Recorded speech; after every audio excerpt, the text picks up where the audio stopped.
Everybody, this is Jeff Allen. You are listening to John the Ninja. You are at the Dojo with John the Ninja, and I'm going to be in Tampa on March 16th at 4 o'clock. Are you kidding me? 4 o'clock. I'll get you home before the babysitter hits your liquor cabinet. Ladies and gentlemen, how you doing? It is John the Ninja live in the dojo, but it is Dojo B, not the original, aka Dojang John the Ninja Studios. But I'm so fortunate, I'm so thankful. I cannot express how much adrenaline is shooting through my veins right now. Usually I start with an intro, but for this gentleman, it used to be considered a kiss of death. But finally, his work ethic in the years, almost over 50 years in the business of comedy and being a well-respected, clean comic has come to fruition. I'm talking to a man that has truly changed my life. To break character, he was one of the first interviews I ever had that was meaningful, impactful, and he was the first interview I have had to break 1,000 likes. His name is Jeff Allen. You know him from his appearances on Drybar Comedy, Netflix, Amazon, VH1, Stand Up Central, Showtime. Over 9 million views on one video alone. It keeps going, ladies and gentlemen. But the reason I have so much awe and respect for this man is because when I was working at Wawa in a kiosk in Vineland, New Jersey, a little bit lost of what to do next with life, just on my phone, I saw this man's testimony. I saw his comedy, I was scrolling through, and I said, no, wait, let me go back. I'm not gonna skip this. I've seen this guy before, I just don't know where. And I proceeded to sit down and watch his whole entire set, laughing at clean comedy, because I love comedy, but you know how hard clean is. But what really got me was his testimony, his story of finding not just God, but finding himself, making it work with his wife, the American dream, so to say, in reverse and then bringing it back. So when I say that I have truly been blessed by this man, his opportunity to me and his life story has not only been nurturing to trying to help others, but it's also catapulted me to talk to the people I've talked to and do the things I've done. So I'm forever grateful. So here to talk about not only his new book, Are We There Yet? We have Jeff Allen, and let it be known, he will be participating and doing a show at the Funny Bone Comedy Club in Tampa, March 16th this week. Ladies and gentlemen, I give you the hilarious, the stand-up, and the honest guy, Jeff Allen. Sir, how are you? Wow, I think it's downhill from here, man. Thank you. Those are very nice, kind words. Thank you very much. Again, I marvel at your story and how it's been so impactful, not just to me, but to others, man. But, you know, the last time we talked, it was such a good time, but we talked about your time in Philly, we talked about your time in Jersey, Arizona, but I didn't know you had so much history in Tampa. I'm sitting here like, you got the story of the husband and wife that were, you know, around COVID time, they just wanted to laugh, and the husband thanked you that saying his wife hadn't laughed in some time. Then you got the other guy who tried to talk to you about like, oh, you know, like, your joke's a little out there, man. Like, I didn't know you had that much connection to Tampa. What are some of the stories you have with this particular city? Well, Tampa was the first place that the man who put the Bible in my hands, we worked together in Tampa. And we were out on a golf course. And I think I was reading Ayn Rand at the time and trying to figure things out. I didn't know if my marriage was going to work or not. It was a pretty confusing time and stressful. Was having a hard time making ends meet. Anyway, this man and I worked together. He was a businessman who sold his businesses for I don't know how many million. Was out doing comedy for $100 a week. I couldn't figure that one out, you know. And anyway, that's my connection to Tampa. It was the first place when we left that week. He signed me up for some Bible tapes. We've been friends since. As a matter of fact, I'm driving through his town right now. I was going to have lunch with him, but he's unavailable for lunch. I think I'll get him tomorrow on my way back. And he changed your life. I'm going to make all the listeners go back to our prior interview because we did mention his name. We mentioned it a lot more about how he really put the Bible in your hands. But it's just, it's really great, man. I'm also distraught because I'm like, oh, you got Tampa, you got Atlantic City. I'm like, yo, I need to be like one of your fans that have been like flying back and forth to see you. But shout out to my friends out in Atlantic City. But one thing I remember was when you finally got on Drybar, it catapulted you, and Yes. it was such a happy feeling of like, wow, you know, I got to speak to him right before there was another explosion. It just seemed like every year of your career since I started following you has just been upping and upping and upping, so you can, you know, commit to that promise you made to Tammy to give her a comfortable life. You know, could you walk me through how Drybar, that first initial experience, was for you? It was interesting, you know, going back to I shot in January. I shot the special in January. But October, the year before, I was out with Brad Upton, who had some major success with Drybar. And I was asking him what that was like. He said, well, it changed everything. So I went out and I hired a social media guy that I couldn't afford. It was more than my mortgage every month. And figured, well, if this hits, it connects for me, I want everything in place before that. So for 3 months, I paid this guy. We shoot the special, and then I asked Drybar, when are you going to release this? And they said, it'll be about 6 to 8 months. I went, oh gosh, I can't afford this guy for another 6 to 8 months. And anyway, February, they called my manager and said, we really like this. We're going to, I think, release it in March, which was great. And every day I'd go out into the kitchen. My wife gets up about an hour before I do.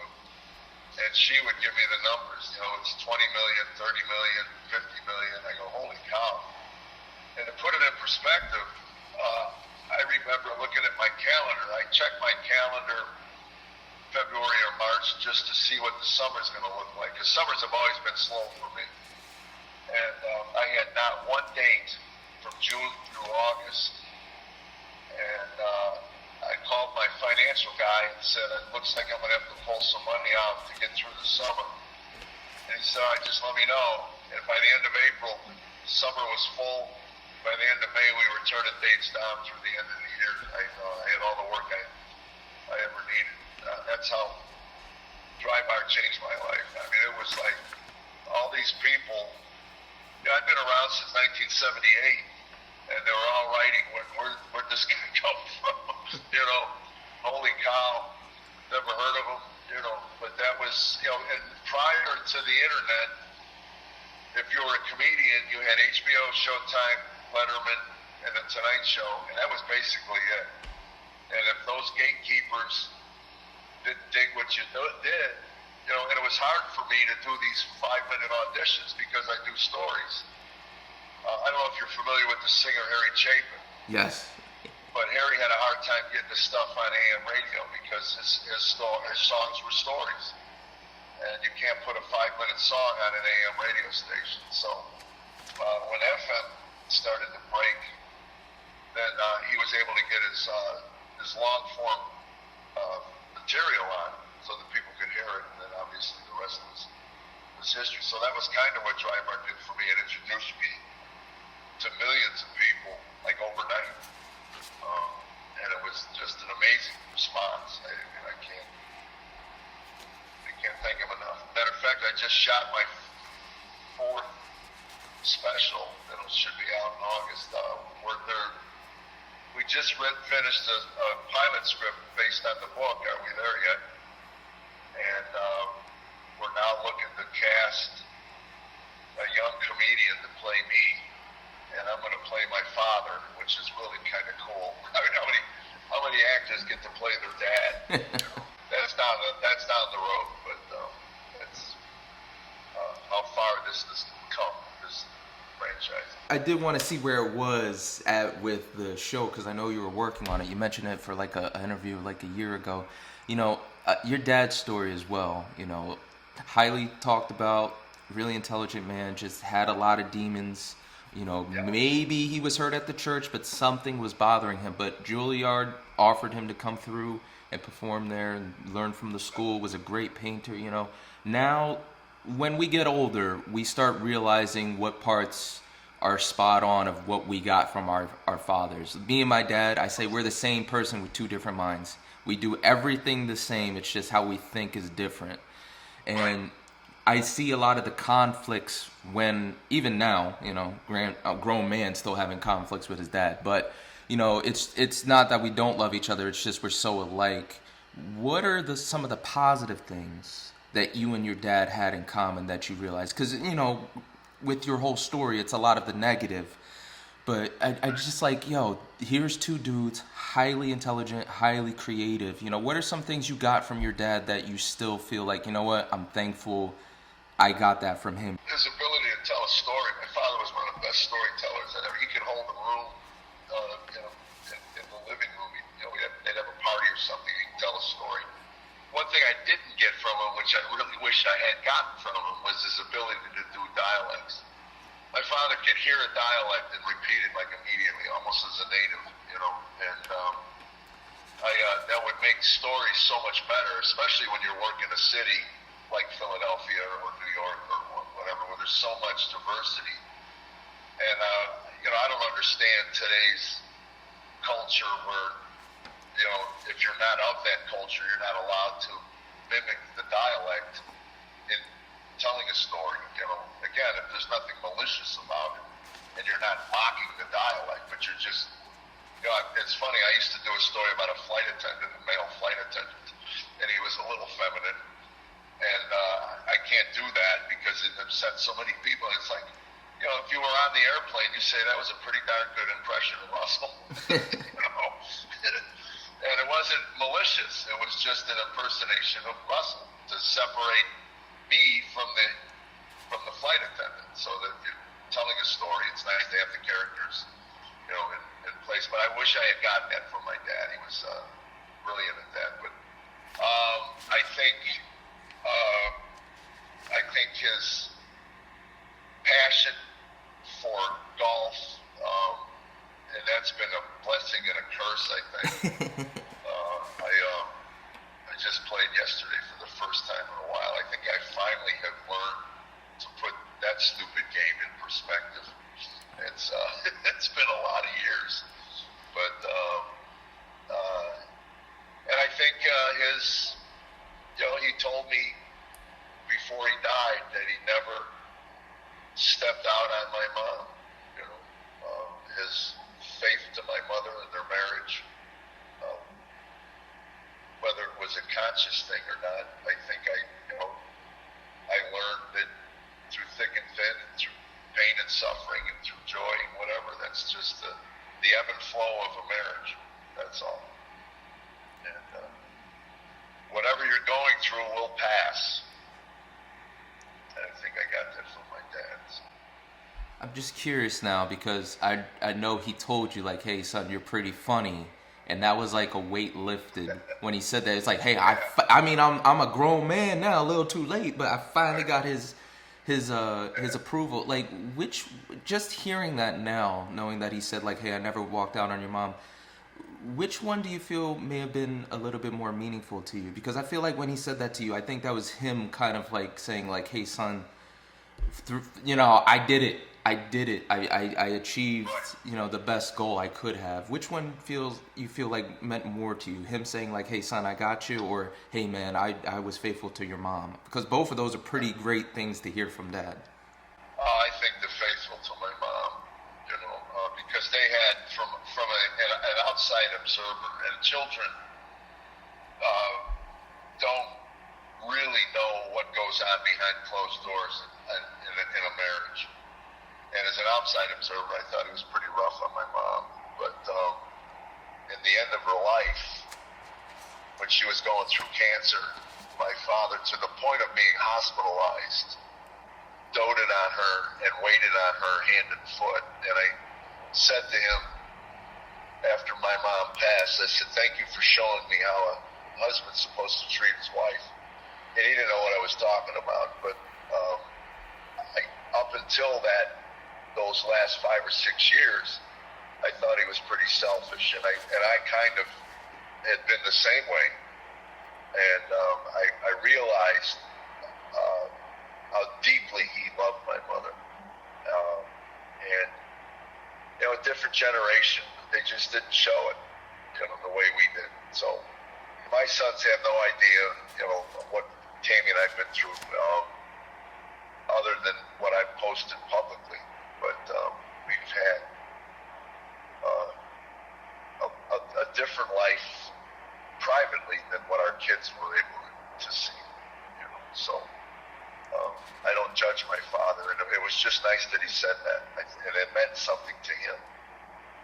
And it is a valuable thing. If you can go the long haul,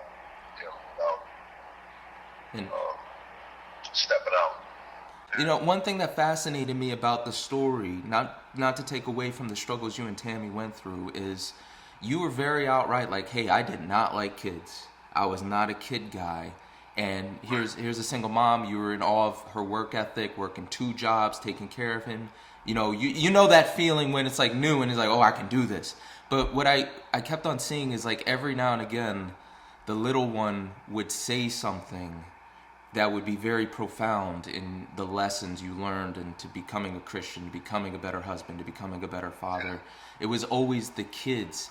When did your perspective of the importance of them change? Like, when you got married initially, was it like, oh, well, he's my kid now, I'll take care of him? When did that emotional connection come of like, hey, son, no, please? Because you've been very insightful telling them when they grew up, like, hey, listen, this is going to happen. I'm here for you. Just be ready. When did you feel that spiritual connection of like, no, this is my child, this is my son? Oh, pretty quick. I gave him my name right away. I couldn't afford a lawyer. They wanted like $5,000 to draw up some papers. So I gave him my name immediately. So his school records were all in my name, and it wasn't until he was going to go into the Army. And the Army said, no, you have to use what's on your birth certificate. And that's when we adopted him officially. But when Tammy and I were getting a divorce, I said, I'll pay child support for Aaron. And she goes, why? He's not your son. I go, he's my son. In every way, he's my son. Outside of the DNA, that didn't mean anything to me, So, no, he was always my son. I just had a hard time being a dad.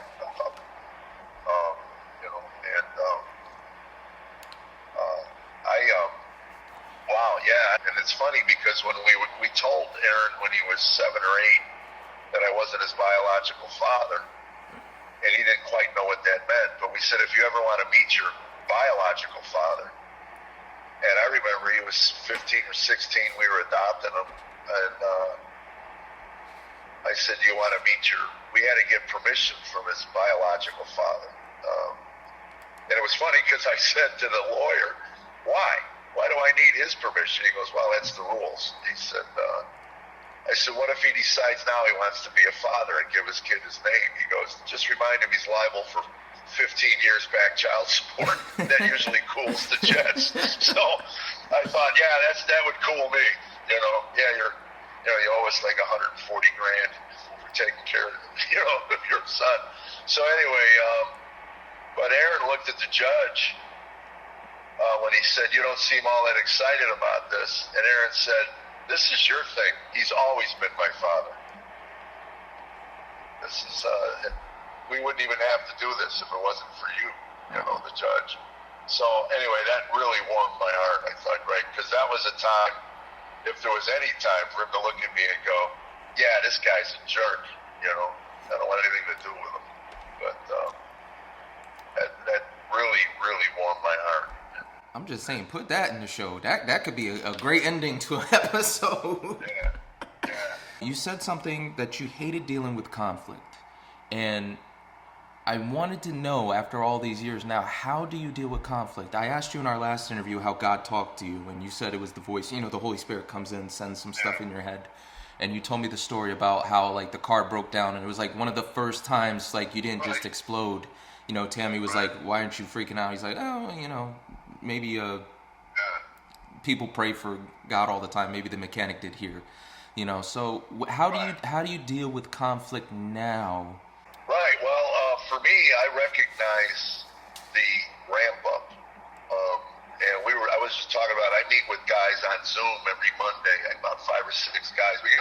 Matter of fact, we got a Canadian and a German in our group. So their time, the time certainly, he's in London now, so that's a 6-hour time difference. But we were just talking about that, recognizing our patterns and our rituals and things. And for me to recognize the ramp up, probably 3 or 4 days ago, Tammy and I felt it coming because there was some stuff happening in the house, and I was able to disengage and go to another room for a second or two, and then just recognize where I was at and what was. I mean, it was nothing on her. It was my reaction to things. So that comes with a maturity level where you begin to know your tendencies, and as long as you don't justify, smashing things. Some guys do. Some guys go, well, if you didn't say that, I wouldn't have smashed that, so it's your fault. And that was kind of my father. My father never owned the damage he did when he was angry. His anger was always the result of somebody else's. And I don't know if I told the story where he called Tammy some nasty names in the middle of a driveway. And I said to him, why would you do that? He goes, well, she was late for dinner. And I go, well, you think your reaction was a little over the top? And he goes, no, she was late for dinner. And I go, why didn't you just empty 6 slugs in her chest? And he said, that would have been a little excessive. And I go, that's what I'm trying to tell you. The names you called her were extremely excessive. And he couldn't say it. Well, I figured I'd own my behavior, so I don't want to be that guy. I don't want to be that way. So it's been a lot of years recognizing, because once I do or say something that I'm ashamed of, then the computer kicks in, and then I'm not even really in the room anymore. It really gets ugly. And if anybody ever filmed it, my career would probably be over. But it's been a long time since I had an episode. That's what Tammy calls them, an episode. It's been well over a year now. So it's like, wow, again, it comes with recognizing when the computer kicks in, because we've been programmed to respond since we were little to certain things, in certain ways. And so that's really all it is just recognizing it. It doesn't mean that the discomfort and the uncomfortableness is there or not there. It's just recognizing what my tendencies are when that click happens, when the computer kicks, and I'm getting pretty good at it. And then just disengaging for a second to take a breath and really assess, because my fight or flight kicks in when the conflict kicks in. And I've learned to kind of stand my ground a little bit, take a breath, and just let that wash over me, and then address the conflict. And sometimes there's nothing you can do. That's the serenity prayer. You just accept the things I cannot change. And just to throw out to the audience, August 17, 1996, this man got saved. I hope that date's right. Please forgive me if it's not. Yes, it is. Yeah. You had the bag incident where you remember the Holy Spirit finally came over you because you were getting out the stress and anger, and you kind of had peace of mind, like, okay, I think there's a change. And she said the first time, this is removed from that time, we're jumping a little bit. She had a moment where you guys were losing the house and you said, I don't care, the only things that are important here is this family. And she said that was the first time she felt that you guys were a priority. You were saying they were a priority to you. During that time, when did you feel like, you know what, I'm starting to get through to her? You had an interview conversation with Kirk Cameron, which we'll get to too, but he did a movie called Fireproof about a failing marriage too, and we see him fighting to get back to the level of like, hey, we'll do it. What was that moment where you said like, hey, honey, we're all in, and it finally clicked for her after the time she got caught cheating? Was it then it kind of clicked for her like, no, I'm here for you, I'm gonna make this work if you want it, and I'm not turning back on this? Was it that moment? Well, it was about when I found out about her relationship with the other guy. It was probably a good 8 or 9 months after that I had told her in the airport when I picked her up, what you want is in California, I'm not going to stand in your way. But if you want this marriage to work, you got to take half of it, half of the blame for it, and I'll take the other half. And if it gets 51-49, then imbalance will create resentments, and we'll start name calling and blaming and all that other stuff. So let's just, you own your half, I'll own my half. So it was a good 8 or 9 months. She was still kind of, sort of, she traveled.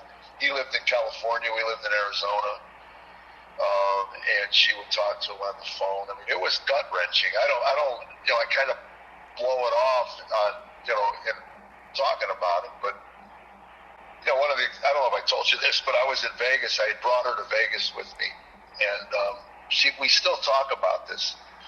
I took her to dinner. We had no money, and I took her to a really nice dinner. One of my favorite photographs is of her and me at that dinner. She was dressed in a black dress, and she just looked stunning, man. And looking at that picture, you would never know what we were going through.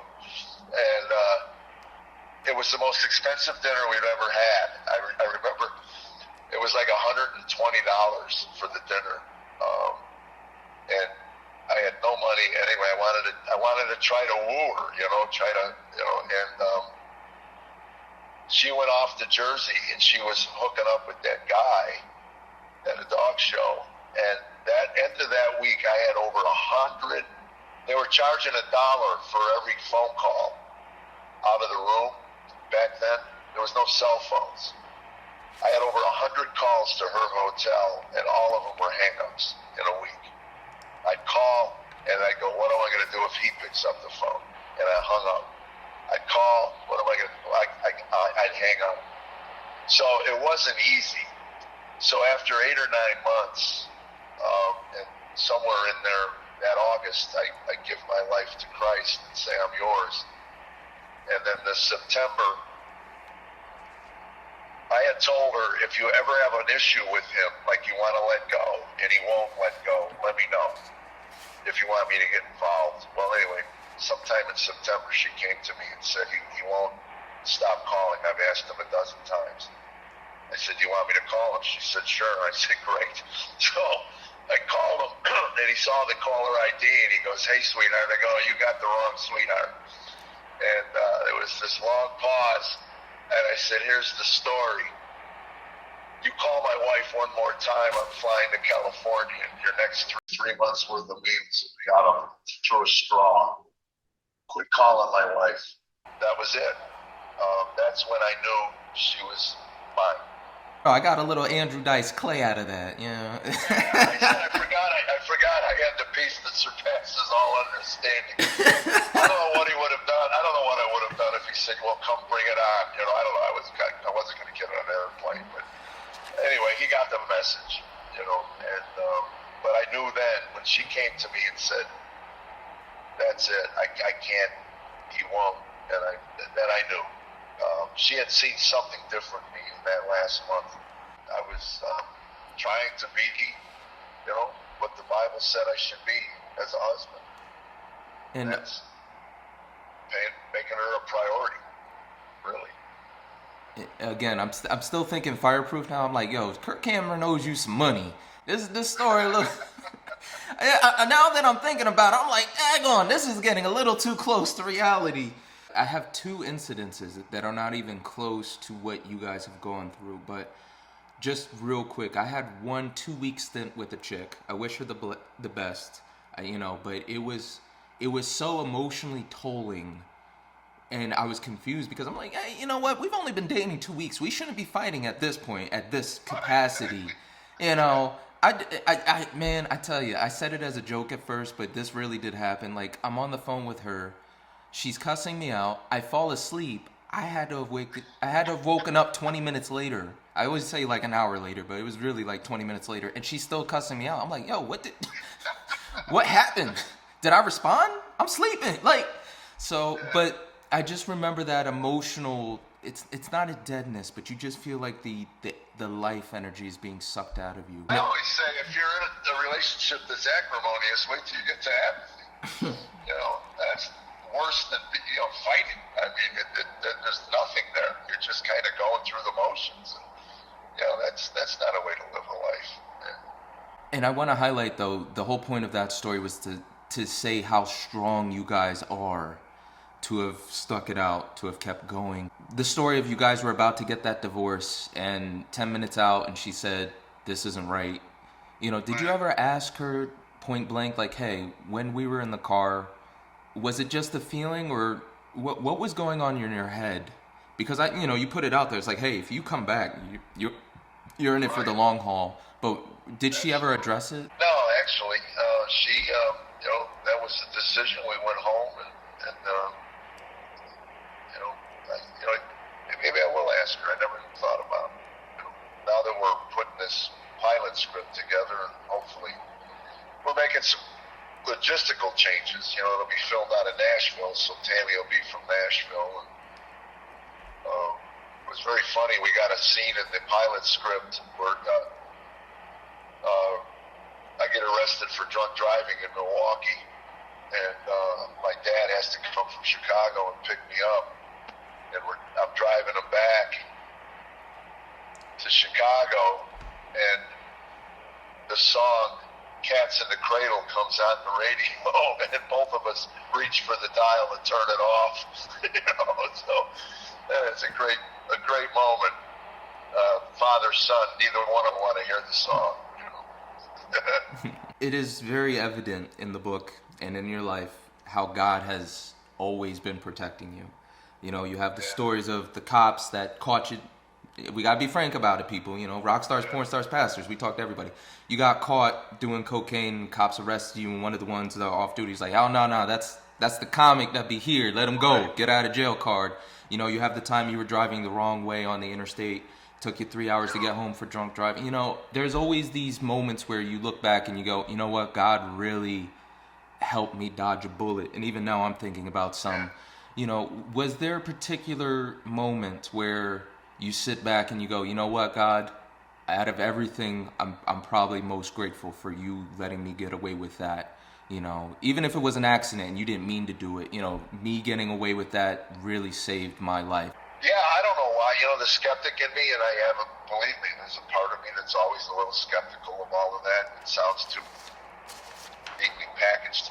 I look at human beings as, instruments that God uses as angels, so that cop coming out to smoke the cigarette at that time, 5 minutes earlier, 5 minutes later, certainly 5 minutes later, I'm gone, and, I always said that coincidence was the atheist miracle. Those of us believe that there's some kind of orchestration. And again, I don't know why the other guy gets caught and hauled off. Maybe that was the lesson that he needed to learn was prison.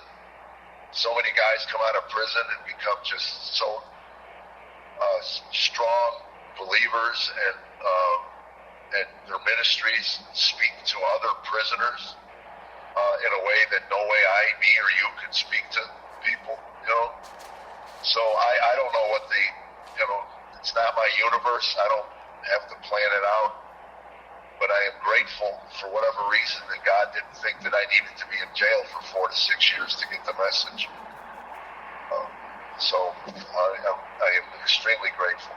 And I don't know why he spares others. Again, that's like you said earlier, it's hard to explain, like bad things happen to good people. Forming a book, even sitting down to write, can be difficult. I know you guys had journals. Tammy was on your case for over a decade, my man. Like, write this down. And you finally got approached. Somebody reached out to Lenny, and, you had the stuff ready to go. But, the draft, you were so hard set on having Tammy read it. She read the first 2 chapters, a little distraught, remembering what you guys were like. And I'm sitting here like, you should see some people today. But was there a particular story that you both agreed, like, hey, maybe we shouldn't, maybe we should? Like, what was the hardest story to put in there? And then what was another story where you actually forgot about it, but because you were rehashing the memories, you were like, oh, that'd be great to put in there to help somebody? Because this book's really for people my age, in their 30s, and their time being together, newlyweds, or even struggling marriages. The hardest part for both of us was when I spanked Ryan in the crib at 6 months. From my end of it, just to think of what kind of man does something like that. And then from her end of it was, why did I stay with him? You know, when we were talking about, you know, promoting the book, I said, you know, people are going to want to talk to you. She said, well, I don't know if I want to, because they're going to ask why I stayed with you, and I don't really know why. She goes, the woman I am today would never, ever stay with you, and probably would have never dated me, you know. And I said, well, you know, it kind of works both ways. I don't think the man I am today would hook up with the way a woman like you back then, you know. So certainly not a smoker. I mean, that would be, you know, yeah, that was, so that story for the both of us, I think, it affected us in different ways. What was the second part of the question? What was the story? It could be negative, it could be really positive, but one that, you know, when you're going through the old, you know, journals, you just remember like, oh my God, oh, sorry, Lord. Oh, I remember this happened and I should have like put this or that. Yeah, because I've told the story so many times publicly that I think that the editor I hired, we kind of stuck to that arc, you know, and yeah, I hadn't told the story about pounding the heavy bag or the gerbil for quite some time. So it was interesting when we were putting it together. The guy go, oh yeah, I remember the gerbil. Or Tammy laughed. She goes, yeah, you were a piece of work. You know, so, yeah, it was more about taking out than adding to. You know, we took out a bunch of things because of the I wanted the length where people would feel comfortable that don't read often and feel like this isn't a tome, you know, 350 pages or whatever, and going, oh my gosh, I'm not going to read all that. So I think we came in under 180 pages, so that was good. I don't know, man, because we both like that negative style writing, the Ecclesiastes. I'm like, I don't know, this might be our jam. Hey, speaking of that, I'm going to go on a week from Monday. I was going to try this Monday, but it'll be another week. I reached out to Tommy Nelson. He's retiring. Okay. And I had lunch with him when I was in Dallas. And I said, would you be adverse to putting together notes on Ecclesiastes that a layman like me could just relay to my followers on Facebook and YouTube and get them teased with Ecclesiastes? And he goes, well, how much time do you want? I said 2 to 5 minutes videos on Ecclesiastes. He goes, you don't want 15? I go, they won't sit for 15 minutes. I said, give me 2 to 5 minutes. So he sent me the first chapter broken into 2 segments, and I am so excited to bring this out.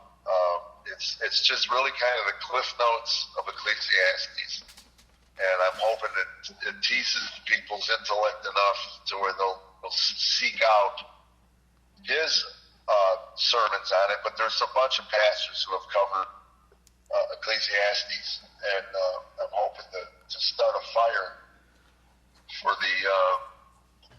through the internet for that book. I think it will speak to multiple generations. The last time we talked, we got to go over some of the greats in comedy and the guys you looked up to before we started talking about your story. And, you know, now, you know, you've been very vocal. Like, you were looking up to guys in your community as far as the church that were treating their wives right, that were family men. They set the standard for you to like, hey, I want to be like that. I was curious, who are some of the pastors or writers that have affected you and, you know, set the standard of like, I want to achieve or have this knowledge? Oh, well, Tommy Nelson, obviously, and then Matt Chandler down in Texas was a younger pastor, and his delivery was almost stand-up-ish, you know, kind of like a stand-up comic, really energetic and smart. Gosh, he's so smart. He's at Village Church in Flower Mound, Texas, which is just outside of Denton. Some of the black pastors, T.D. Jakes, Tony Evans. Tony Evans preached a sermon that I've never forgotten. And good sermons, the lay people can leave, and then I'll relay this. It was basically, he's saying, if you want a better world, he said, get a better marriage. And he said, if you get a better marriage, you'll have a better home. If you have a better home, you'll have a better block. If you have a better block, you'll have a better town. If you have a better town, you have a better city. If you have a better city, you have a better state. If you have a better state, you have a better country. And that pretty much says it. It begins with your marriage. It begins with your home. And that's the best thing you can do for society is take care of your own, take care of your life, and then let that be your testimony to the people on your block, so where they look at your life and go, wow, what's different about that? And then if they ask, let your life be your testimony. It's one of the best sermons I've ever heard. I've never forgotten that. It's really that simple. It sounds trite. I want to do big things in my life. That's a pretty darn big thing. It's a huge thing. We already mentioned Bill. What a blessing he has been on your life. But one person I'm almost eternally grateful at this point is Lenny. Lenny, yeah. And my other wife. That's my other wife. Yes. But I wanted you to hash out how you guys met, because man, the decades you guys have been through, thick and thin, he's held you down, and he's just, I've had the pleasure of dealing with a lot of PR companies, a lot of PR publicists, etc. Man, easily top 5. Met him before I met Tammy. In '83, I was working a club in Nashville. Zanies. He had come in from Atlanta to manage it. And he was a big golfer, so we hit it off on that level. And I think the only reason he hired me was because we enjoyed playing golf. I always had rough sets in Nashville, and I was doing. He tells this story that I don't remember it, but he tells it. I had a terrible late show, and the dressing room or the green room was underneath the stairs. He had built a room underneath the stairs of the balcony of the club. And I guess I went in after that show and started slamming things and cussing myself out. And he said it bled into the room. And he said you could hear a pin drop in the room. I was coked up, drunk. Again, I don't remember it. But the fact that I did that and he still, hired me and was my friend. And then when he came to work for the management company that I had signed with, they had a falling out, and I had a 5-year contract with this guy, and I went to a lawyer to get out of it. And he said, if you were in Los Angeles, California, you'd get out of this contract in a day. They have laws against these kind of contracts, but Tennessee doesn't have those laws. You're locked in, but I get you out, and it's going to cost you like 50 to 75 grand. And I don't have that kind of money. So I called Lenny and I said, I'm locked in, man. I can't get out. I found out years later, Lenny spent about $80,000 of his own money to get me out of that contract. You don't buy that kind of friendship. You don't buy that kind of loyalty or that belief. Whatever he saw in me, he believed enough of it to put a large hunk of cash into securing our relationship business-wise. It had nothing to do with friendship, but a business. And that meant more to me as a comic. It was like, holy cow, this guy believes in me a lot more than I believed in myself at the time. And I've had a handful of offers from bigger management companies out in LA. Certainly as things have grown and the exposure's gotten there. And, they promised me the moon, and I said, Lenny's not going anywhere, man. We are joined at the hip until this ride ends. I sleep well at night. He treats my money a lot better than I treat my own money. He is, he's always looking looking out for my best interest, always, and I respect him for that. I don't always agree with him, but I respect him. I know I know from what part of his heart his advice or suggestions are coming from. It's for my best interest. When we have friends like that, it's almost hard to be like, hey, I can pay you back. I've been in situations where it's not the same thing. I never had that much debt yet, but you know what it's like where I don't have a place to stay.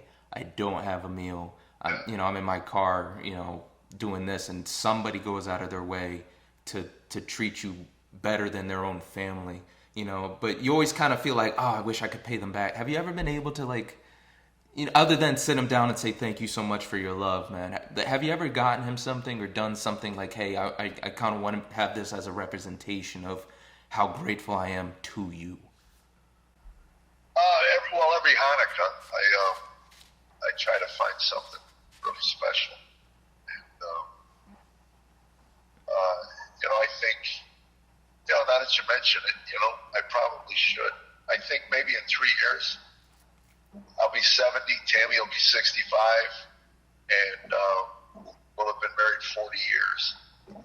So maybe that'll be, I might do that. We're talking about doing something out on tour to celebrate my 70th birthday. So maybe that would, I'm glad you said something. I've never really thought about that. I mean, I know at Hanukkah I give him nice gifts.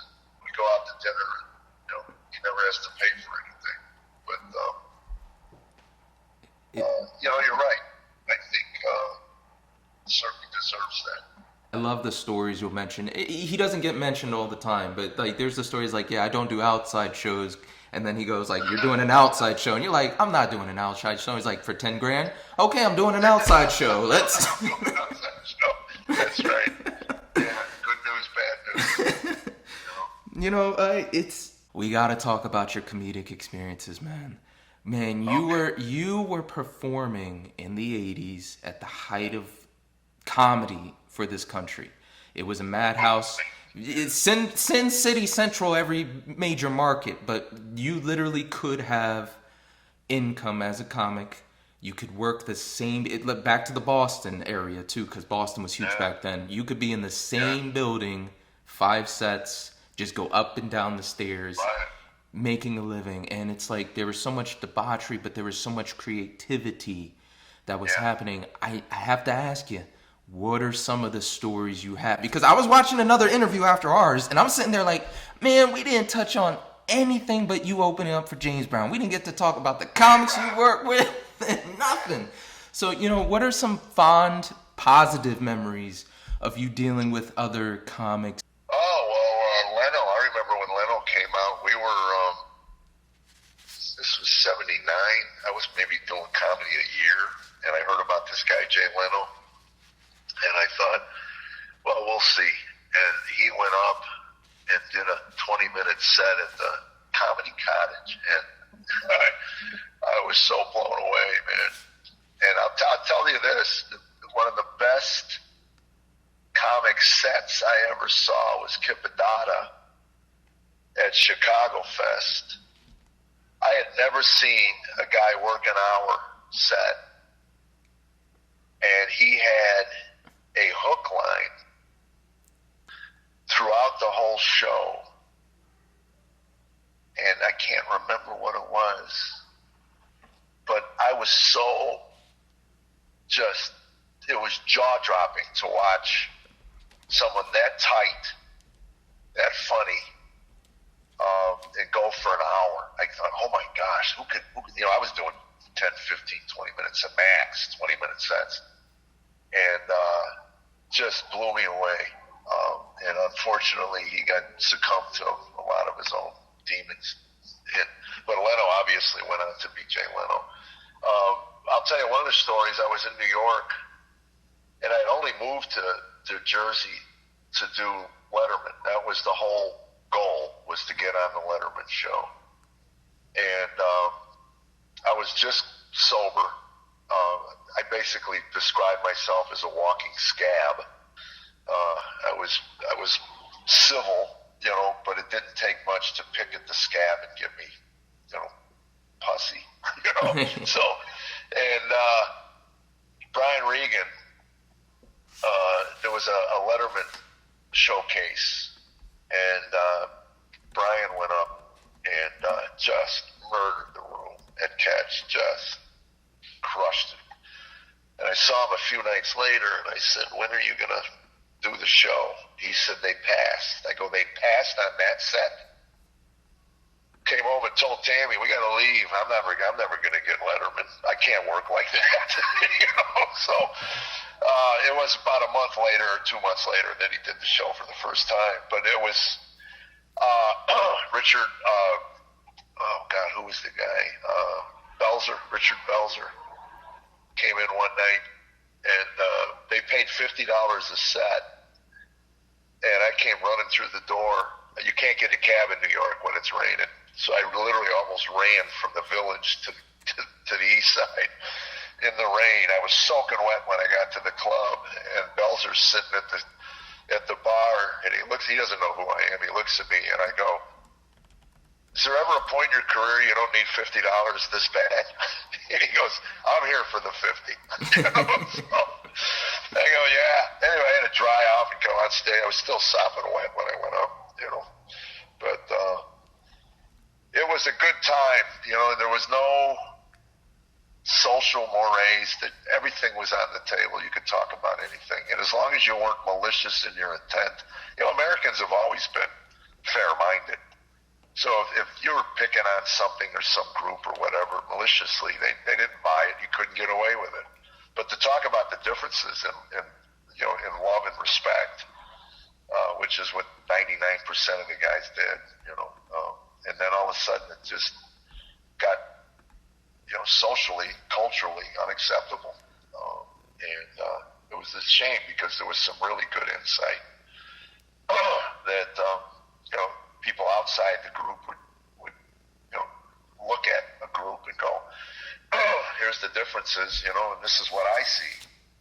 And it was very funny stuff. Again, nothing malicious, but things change.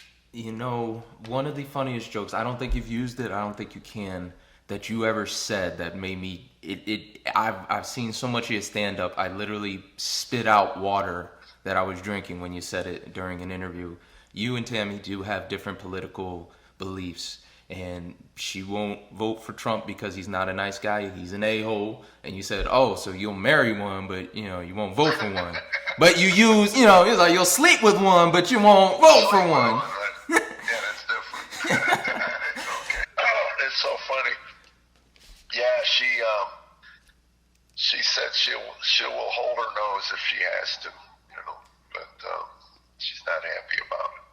But man, that just made me. I sent Bobby Kennedy money, and she said, "Why would you do that?" I said, "Because as much as we don't want it, we have a two-party system. Somebody from either party is going to win, and I'd rather have Bobby win as a Democrat than Joe." So I thought that they would be able to debate and then have a primary, but that was kiboshed. So Bobby's running as an independent, but I like him. He's a heroin addict, recovering heroin addict. That gives you a different perspective on a lot of things. You come through that entire program, and I really like Bobby. I'm not going to vote for him just because he's an independent. It was just not going to win. And we've had our back and forth on politics too, and it's, I know you say that a lot of people aren't as open. I think it's more so the media putting it out there. Because man, listen, we had that conversation after your set in Philly, and I was just like, I'm gonna stick with Biden. I saw him at the Democratic convention was speaking English to me. We had a good back and forth on that. But it's that joke. It's one of those things. I know just from watching you have so many jokes you can't use, or I know you have to tweak. I just don't want to pay the price for it. That's all. When did you come up with the rule of threes? Because you have been conscious about maybe this joke might not be up the alley I want to go with. It's comedy. Anything's open. Everything's out there. Right. But you really took it upon yourself. Like, listen, if I hear 3 people say like, hey, this joke, hurt or touched a certain nerve, maybe I can tweak it a little bit. I don't know. I just kind of unconsciously felt that, if, again, the goal is not to tweak someone's sensibilities. But again, you can't, there's 6 billion people. I'm not going to lay in bed worrying about all 6 billion. I had a guy reach out from a set I just did at Zany's, and he was really upset with me, a Christian. Felt I was dirty, and I wrote him back a nice note, said, I don't agree with you, but I understand, that everybody has a different sensibility when it comes to things like that. And, he thought I was blasphemous. That bothered me. I said, where was I blasphemous? And I wrote out the word God with the underline. In the Jewish faith, they take the O out. You're not allowed to write out God, on a piece of paper. And I said, where do we draw the line? Everybody has their own lines in the, where they're going to go. Anyway, he was very, very polite. He wrote back. He said, I appreciate, the response. But I'm working on a bit now about dating, intimacy and marital intimacy, and the two are about as related as walking through a field of daisies and walking through a field of mines. They're not even related.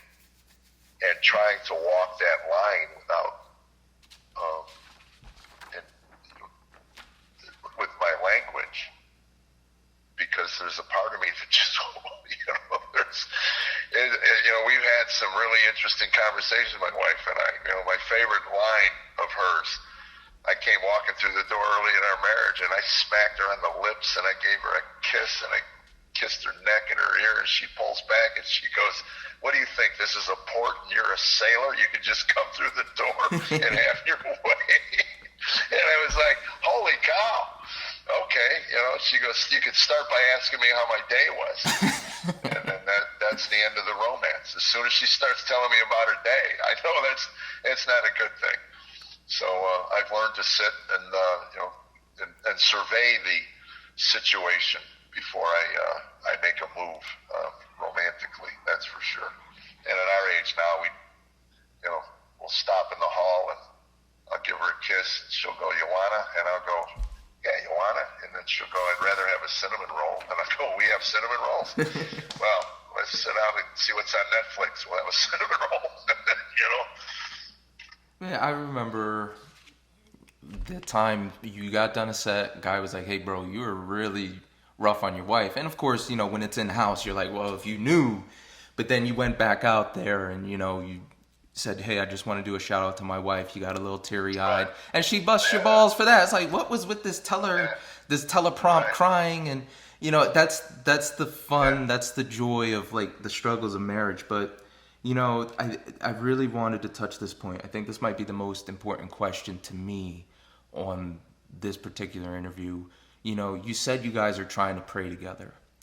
And right. It reminded me of like when you had the time you ate the steak. You were like, I eat my food fast and she's slow, and, trying to be intimate, I ate it slow. I'm like, how do you people live? Oh my gosh. And for me, it's kind of nerve wracking because I remember there was a girl I wanted to pursue. Nothing wrong with it. Things probably would have aligned. The spiritual aspect was there. I got a whole story for you afterwards. But I remember my mother saying, you need a woman that prays. And of course, moms say things they set the foundation, but you don't know. You're like, oh, that's great, whatever, But then I remember when it didn't work out and I asked her, I was like, hey, did you pray about this? And she said, no. And it was night and day of the flick of the switch. And I'm like, oh, no, like, there's my answer, God. Could you walk me through with everything you guys have been through, everything. And you saying praying together and talking to God has been one of the most difficult things you guys have done as a relationship and for intimacy. I can't fathom the separation of sex and the intimacy of praying. Like, I can't, I guess in my mind, I haven't been there yet for both avenues, but it's like, you know, if I can be as intimate with you sexually, like that's the highest physical form of being together. How would it be any different doing it spiritually and having the highest physical form together and then embracing what we both believe to be the higher power? A lot of sex is biological, you know. Certainly if you're on Tinder and you're out on the club scene, and that's biological. It's not intimate at all. You know? It's interesting. Tammy said something to me. I forget where we were at, but we had made love, and she said, "It was so nice having you here." And I go, "What do you mean?" She goes, "You're not always here when we do that." And that's just a woman that's in tune with her man, you know. And she's right. My mind wanders and whatever. And I think with the spiritual intimacy, it's interesting. I don't know. You know, it is interesting. We've talked about this. We have small group on Tuesdays at our house, and we've talked about this. We have young couples, we have older couples, and even the young couple said we don't pray much together. We try. It's difficult. And the older couple said the same thing. And we flushed it out. And I think we all just kind of dismissed it as, well, it's a time thing, you know, it's the end of the night, you're tired, you know. But I think there's something deeper spiritually with the enemy. You know, the devil is the author of lies. So if it's truth, it comes from God. If it's a lie, it comes from the devil. That's how it's simply for me. And I think the big lie is that it doesn't matter. It's not that important. Another day goes by, that's fine. And I think that's the lie. I think it is important. And since you're like the third person in the last month to bring this up to me, I think maybe God's trying to tell me something through you guys that it needs to be done. And, you know, a couple times a month, we'll remember it. It's interesting. When Tammy decides she's going to bed, I mean, she's in bed, like, you know, covered up. And if I don't grab a kiss, she's asleep in 4 minutes. You know, once she hits that bed, she's out. I don't know how she does it. You know, I stay up for another hour and a half watching golf or whatever, you know. But yeah, that's interesting. I think it's a form of intimacy with God that it's difficult. You've become such a facet, such like a blessing. You know, is there any comics or even you can even throw in people of faith, anybody that, you know, they came to you and said, "Hey man, you are my mentor," or you've been mentoring, and they just like they're so thankful for the opportunities that you've afforded them from your story? Yeah, I was doing writers' nights once a month at my house for younger comics. We would all get together.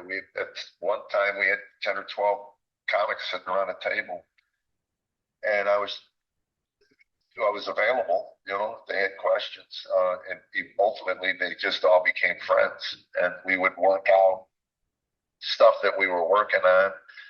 Before a Drybar, we did it in our living rooms. We went through our sets in the living rooms, and I told all of them that you know, I'm available anytime you want. You know, and some guys have reached out with some issues other than comedy. You know, just having a little struggle with their marriage or health issues or whatever. You know, I wanted to give back, certainly. And yeah, so when we stopped after COVID, one of our guys passed away from COVID. And Tammy said, "I don't think it's a good idea that we meet at the house. You know, if people get sick, you don't know. I mean, in this litigious culture, I hate to say that. You know, it certainly is a possibility that I could, you know, lose everything." So we just stopped doing it. And matter of fact, somebody reached out not that long ago and asked if we could get together. They were doing a Drybar. And I said, I'm available on Wednesday. And they go, oh, we're leaving Wednesday for Provo. So couldn't do it. But I was willing to sit in my living room and listen to the set, tweak it if he needed it. And if not, tell him it's good, ready to go. First off, what happened to the gerbil? That's the first thing on my mind. Like I'm thinking like the fights of cheese standing on like chairs, and now I'm like, what happened to that gerbil? Whatever, transpired to that life-altering gerbil. All childhood pets. My granddaughter called the other day. She said her fish died. I go, of course it did. I said, everybody's fish died. Yeah, real supportive. I go, where did they do it? They said they flushed it down the toilet. I go, there it is. That's the graveyard for every fish. Yeah. And I said, you don't sound too distraught, Lydia. She's only 10. She says, I'm not. We'll get another fish. I said, you will. It's not like you bonded with that one. Taking it out for walks and playing in the yard with it, all the other stuff. Gerbil just kind of went its own way. Last time we talked, we were talking about books. We talked about, again, bringing her up because I told you last time that book inspired a video game that's very close to my heart, BioShock. But we talked about Atlas Shrugged. We talked about Anne Ryan. You were reading White Guilt. I suggested you read Malcolm X's book because that was a trying time for the country as far as race and everything that was happening. I was curious what you're reading now, aside from the Bible, but anything that you would recommend. The Ragamuffin Gospel, really powerful stuff. He was a pastor, but I think he came out of the recovery, out of addiction. But just really, really good stuff on how to live your life as a believer. And I think it's called, you know what? I got my iPad here. Just make sure I get the title right, because I've recommended this to like 30 people. It's funny, I think I'd remember the title. Ruthless Trust, Brennan Manning. I've been sitting in bumper-to-bumper traffic for the last 45 minutes. Finally, I see why.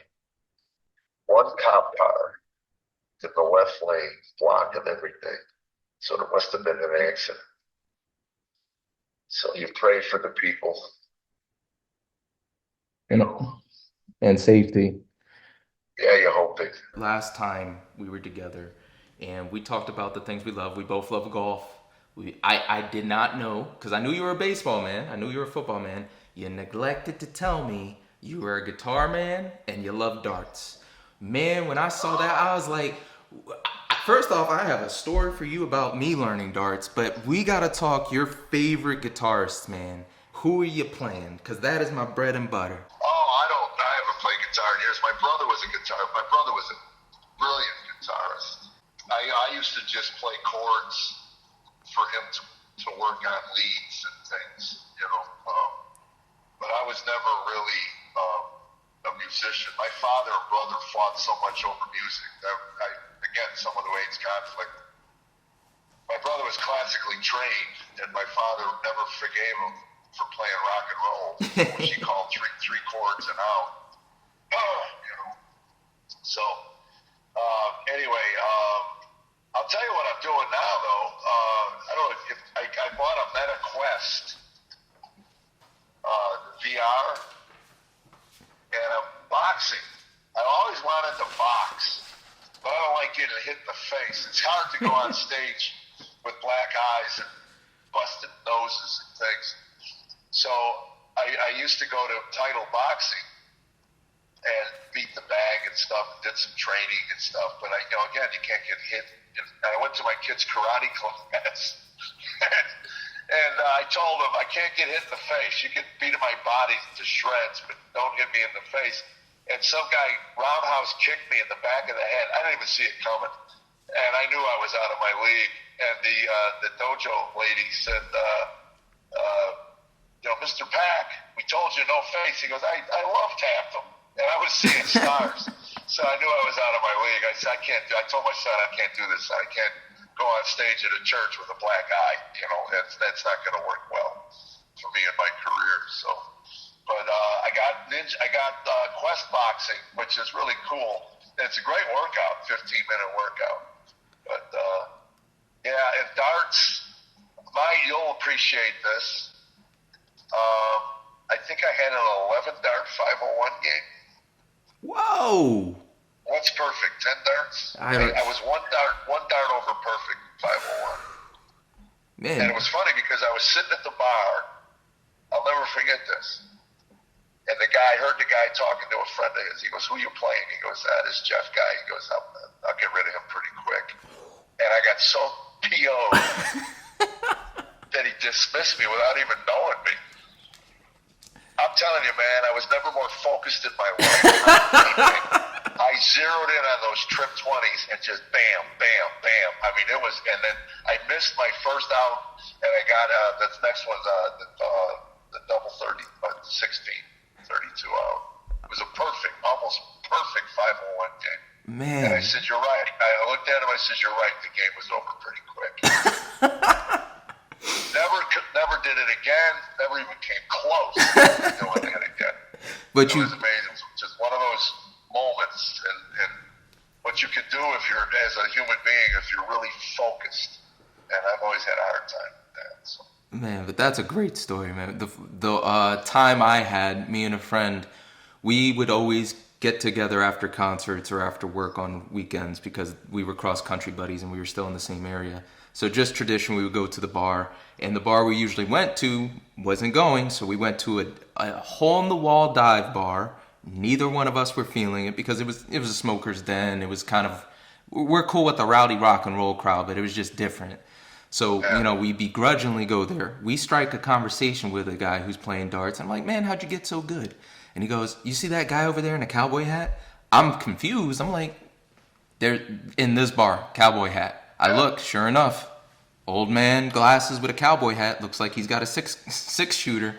He taught me. So me and my angst, I was like, "You know what? I'm going to call you out on that." So I walk over to him and I go, "Excuse me, sir. I mean, no disrespect. I was told by that gentleman over there that you are a pro dart thrower and I would like to request your time to learn." Man, he did a shot of whatever, slammed it on the ground. He said, "Let's go, my son. We're going to get this right." And he proceeded to teach me darts and get me my first bullseye in life. I was just like, it was the craziest, like, the Mr. Miyagi out of nowhere moments. But it was like, what are the chances of him going, "You got it, free lesson," and teaching me everything I needed to know? I played darts for a few years. You know what I really want to get into now? I read a book. I read The Hustler. I don't know if you ever saw the movie with Paul Newman. Mm-hmm. But I read the book. I never even knew there was a book. But I got really excited about shooting pool. My father was a great, for me, he was a great pool player. I mean, it almost destroyed their marriage. My dad's pool playing. My mother told him it's either the Q or me. So my dad quit playing. And then when we were kids, when I was trying to learn how to shoot pool, I was so bad. My father said, "It's a good thing you look like me." He goes, "I can't believe as good as your hand-eye coordination is, you can't shoot pool."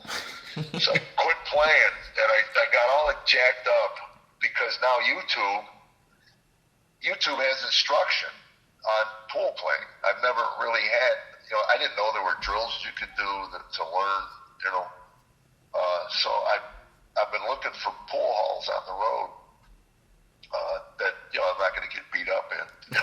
So, but they always say guys that can shoot pool they all say the same thing. It was a wayward youth. I had a wayward youth, and holy cow, somebody lost. Look at this. It's all trash. Anyway, that's where my head is at now. I want to learn how to shoot pool. Man, you'll appreciate this. My dad taught me pool through bowling. We would go bowling because after a game, I think we'd do 2 games, he would take me to the billiards. And some of the stuff he's taught me, not necessarily because he's he's smart, so he knows how to do the math behind it. I'm looking at the ball like I just want to put it in there. Right. Best of luck. But some of the concepts of like how to do the etiquette, how to call for a game, asking like, hey, how do you play this? You know, do you play it like you have to call everything? Do you have to do this before you do that? Right. You know, it's been very integral in, you know, me going out in the real world and be like, hey, you know, just want it. You know, it's fun. But I love you mentioned Paul Newman, because that was one of those guys my dad was like, oh, he's cool. And I'm like, ooh, let me see this guy's story. Very, you know. I had a chance to meet him. We were What? No. Jeff, I told you to tell me the stories of you meeting these people, and you're like fundraisers. I forgot all about it. I met Jennifer O'Neill, which you probably don't know Jennifer O'Neill, but summer of '42. Look it up. She was every boy's fantasy when I was growing up, and I did a media event. It was put on as a ministry, but nobody in the audience were believers. It was all these hardcore journalists and in Nashville, and they said, we just need you to do some comedy. So I do some comedy, and I'm ready to leave, and I just, something on my heart to say something. I was struggling and just really laid it all out in front of these people. You know, I was tired of recovery. I'm not recovered. I want to be recovered. I just want to know when it ends. I'm exhausted. And I start getting choked up talking about it. Anyway, pin drop. You could hear a pin drop. It was, these people were like shocked. I mean, they had no idea how to handle that. And anyway, I walk off, and I'm thinking, I'm embarrassed. You know, I shouldn't have done that. And Jennifer O'Neill stands up and walks over and gives me a hug and says, I know exactly how you feel. I said, thank you. I looked at Tammy. I said, I just got a hug from Jennifer O'Neill. You know. So anyway, we were at a fundraiser. I think it was Amy Grant was putting it on, and Paul Newman was there. And I got a chance to, Tammy looked at him and said, my gosh, those eyes. I mean, you see why he's a movie star. I mean, he walked in a room and it just, I mean, just enveloped every eye in the place, went to Paul Newman. Man, I've met a handful of people. Carrot Top, believe it or not. Nice. Carrot Top walks in a room, man, and you just can't help but look at. I mean, back in the day, man, with that flaming red hair, and I mean, he just took over a room. Bill Clinton, I heard, was like that. Bill Clinton walks in a room, and just every eye in the place was just drawn to him. You see why these people are who they are, you know.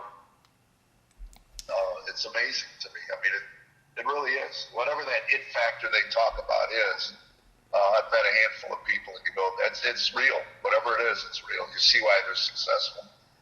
Well, it's the other way around, good sir. Let me tell you, Philly was in awe of you when you came out. That was, man, you got it too. You just, I think it's the energy. It's two things. It's energy, but it's also the person being aware of their presence too.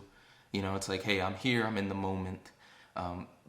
Speaking of success, like I said, every year since I've spoken with you, it's just been leveling up, and Drybar was that moment where finally America caught up. You know, do you think, or do you feel that, you know, it's always in God's timing, but do you feel like, yeah, you know what, if I got this prior to, I wouldn't have been able to appreciate it more? Or do you feel like, you know what, it doesn't even matter when I was recognized because I've had my purpose? You know, it's interesting. I've talked to somebody about it recently. I said, you know, Glenn Beck, I did Glenn Beck's podcast. I said, you know, it was by the way, you know, it was a great interview in the sense that we didn't discuss anything political for over an hour. It was about dads and about relationships and recovery. And I said to Glenn, he goes, how does it feel? You know, I said, you know what?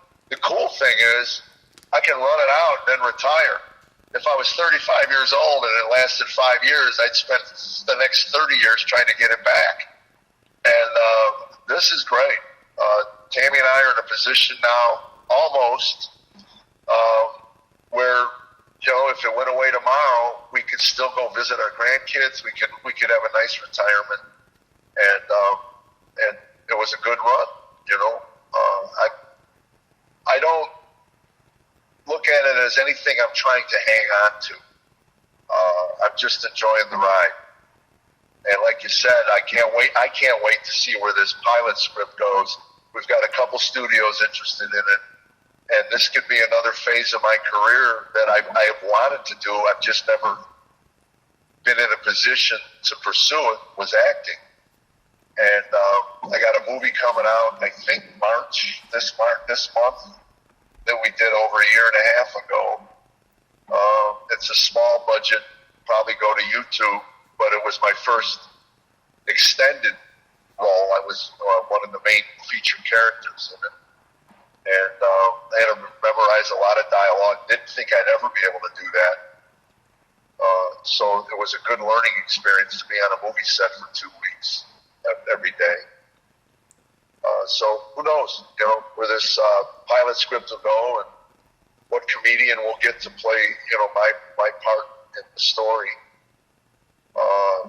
The interesting thing will be casting it, because at some point this character will have to give his life to Jesus, and it's not going to be a cartoon. It's not going to be something that we mock. So I don't know, do you have to find a believer, or will an actor be willing to play the role? Those are conversations we're going to have in the next month or so. So it'll be interesting to watch. I'm looking forward to where this all opens up and leads to. That's actually a really good question, because Norm Macdonald just did, forgetting Kirk Cameron's Last of Us movies. I'm sorry, Kirk.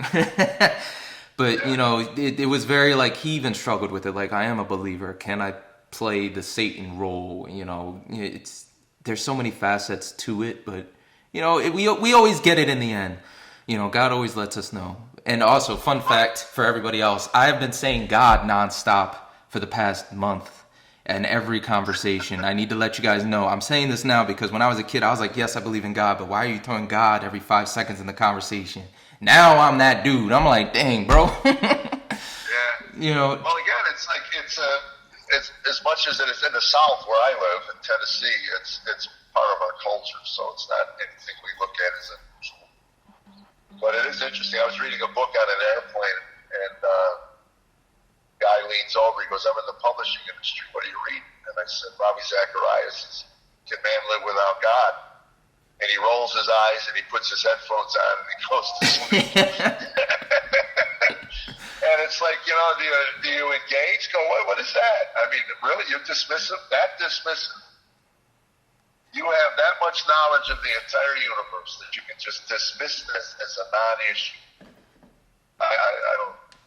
I can't get my head around that, but anyway, I thought that was very funny. Yeah, and you've lived it too. You've had your experiences, and you're pretty open to hey, people have had theirs. When that happens, I just kind of it's all right, whatever. But you know what, Jeff? I always ask the same question at the end of our interviews, but you are a returning guest, so I have to swap it up. The first time I asked you what was the best piece of advice you ever been given or had to give, and you said, think before you act. You always told your boys, hey, listen, before you do something, just have a reason. Because you used to get so angry when they would do something. They were like, oh, I don't know. What was the worst piece of advice someone ever gave you that it stuck in your head as maybe that wasn't the best career decision? I question whether or not it was your dad saying hey, there is no God, don't believe it. But then again, I'm also kind of maybe there was something different that was more of hey, I really needed this to come through, and I asked for advice and it just never came to pass because it was bad. That I could trade in the futures market. All I had to do was take a class and I could learn how to do that. I lost half our retirement. That was a nice conversation to have with your wife. Spent 5 years saving money, and then within 2 months I lost half of it. And I'm here to tell anybody listening, man, it's not for everybody. There are people that can't do it, but I just didn't have the personality. I don't, but I bought into that that you can just take a class online, learn how to trade, and you can do it. And I got crushed. So it's been a while getting that money back. But anyway, that was the worst. And it's all on me. I mean, I took the advice, but, not a good one. But I feel like when you're in pursuit to do better for your family, it's always, you have to have this kind of like, I'm going for it. You know what I mean? Well, there's also no shortcuts. Yeah. We live certainly in a culture that says you can get rich overnight. You can, I guess, get the lottery or whatever. But I think that a good quality life takes patience, like anything. You want a good steak, it's best to age it and let it marinate, let it blossom. And it's just life. Nobody gets life in a day. It's a long stretch, and there's an ebb and a flow to it. But there's no shortcuts. That's for sure. None at all. I talked to Small Hands, Aaron Thompson. You may not know who that is, and you probably shouldn't, but I know. He is a porn star / musician who I've befriended, or at least acquaintance-wise. He had such an interesting story. Same thing. Family, dad was abusive with religion.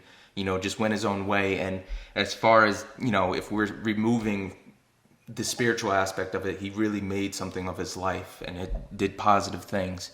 And I asked him, when it comes to performing, which one do you think is harder, the movies or the music? And he said the music.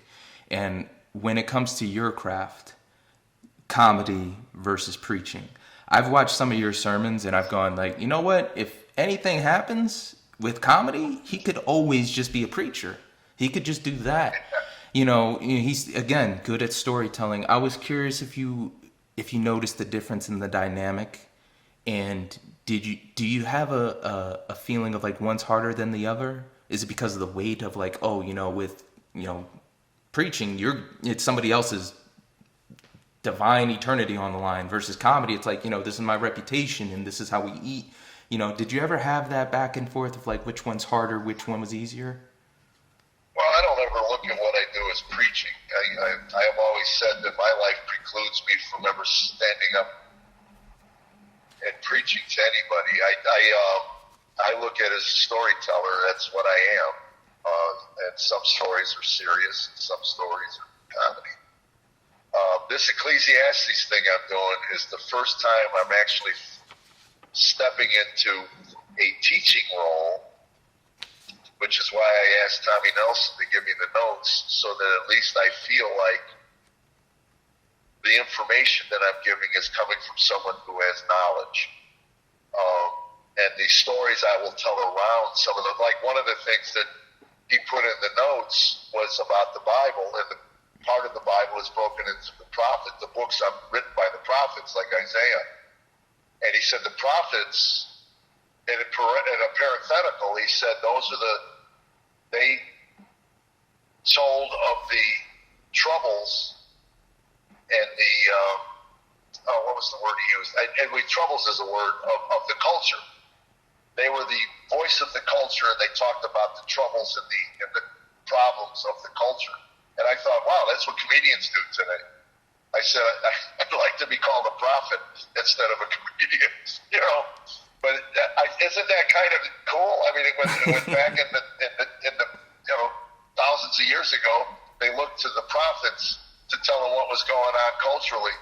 And today, we kind of, the comedians are the conscience of the culture, and that's why they're really hard pressed to shut us up.